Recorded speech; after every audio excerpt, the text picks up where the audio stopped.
I mean, I've been warning about this since the Ukraine situation started.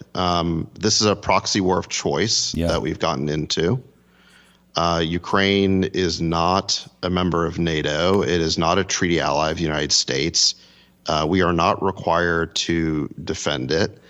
Moreover, and I think this is the deeper point, is we engaged in a series of actions going back to 2008 that the Russians viewed as highly provocative. And they warned us over and over again, it is categorically unacceptable for you to try to bring Ukraine into NATO. And yet we persisted in that mission. We have these crusaders at the State Department who just want to keep expanding NATO. And, I don't know why they can't see that that is unacceptable to the Russians the same way that the Soviet Union trying to put nukes in Cuba was unacceptable to us in 1962. I mean, we have the Monroe Doctrine here that says that no distant great power can put troops and weapons in the Western Hemisphere. We consider that an intolerable security threat. And that is what we have been trying to do with Ukraine for a long time. This was very easily avoidable in my view. And now we're at the point we are effectively a co-belligerent in this conflict. I mean, we're not just providing them with money and weapons. We're providing them with intelligence. We have commandos on the ground directing the flow of those weapons and of intelligence. We've had administration officials brag about painting the targets on Russian generals' backs so they could be killed, bragging about providing the intel to sink the Moskva, which is the Russian flagship. Can you imagine if Brezhnev did that when we were in Vietnam? If Brezhnev went to Vietnam and said, our whole goal here is regime change, we're funding you, we're painting the targets for you. My gosh, it's crazy. It's crazy. And, like people sometimes compare, well, why isn't this like Afghanistan where, we bled like Reagan bled the Soviet Union? Yeah, that was a covert operation, Operation Cyclone.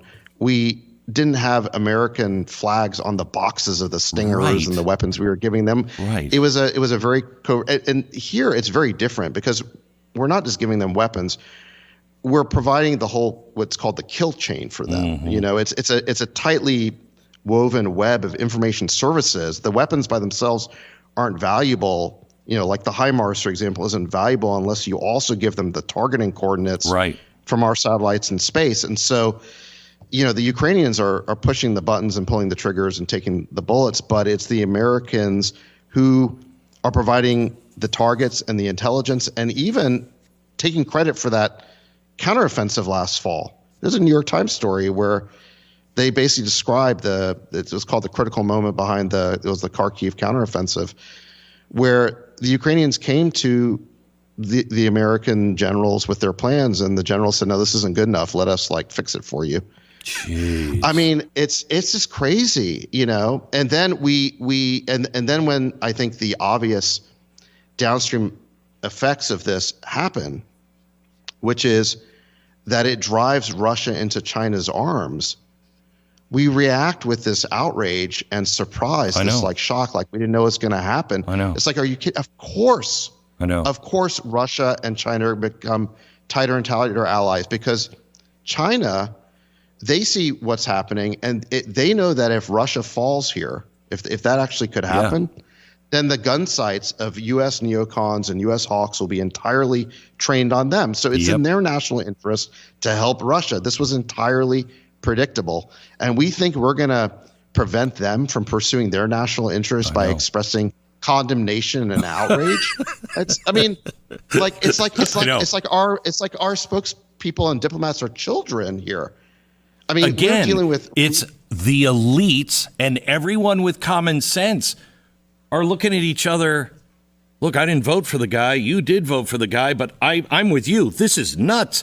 I mean, the elites that are running, the State Department, the Pentagon, the media, all of it, we all look at each other in day-to-day and go, you and I could fix this. It's not that hard. I know. The State Department one is really crazy because their job is diplomacy. Mm-hmm. It's to lessen conflict. No, their objective is regime change. Right. I mean, they've been conducting these regime change operations, and you'd think they did it in Ukraine when Biden was the vice president. Our State Department went in there. Anyway. And you know what happened 3 months later? They put Hunter Biden on the board of Burisma. I'm sure that was just a coincidence. How do you think that's going to end? I mean, we now have the records that 3 Biden members and the Hallie, the daughter-in-law. I mean, I don't know what information she had that was so valuable in Hong Kong for an energy company, but and Biden's still out there saying it's not true. Is anything ever going to happen to these guys? Probably not. I'm not saying there's not a lot to find. I'm just saying that I think the media, one of their enormous powers is they get to decide who gets investigated. Yeah. Effectively, because they will, make you a target and gin up outrage if they don't like you. And if they like you, they'll sweep it under the rug. I mean, I don't understand how the Hunter Biden thing isn't a big story. I mean, he's put on the board of a Ukrainian energy company 3 months after Biden gives the attaboy, gives the approval for basically our backing of a coup there. And it's not like he has energy experience. He's utterly unqualified. He's utterly unqualified for the post. It's just that's crazy to me. But once again, the media decides what we care about because they just won't cover it if they don't like it. Sad. David, always good to talk to you. Thanks. I hope to talk to you again. Thank you.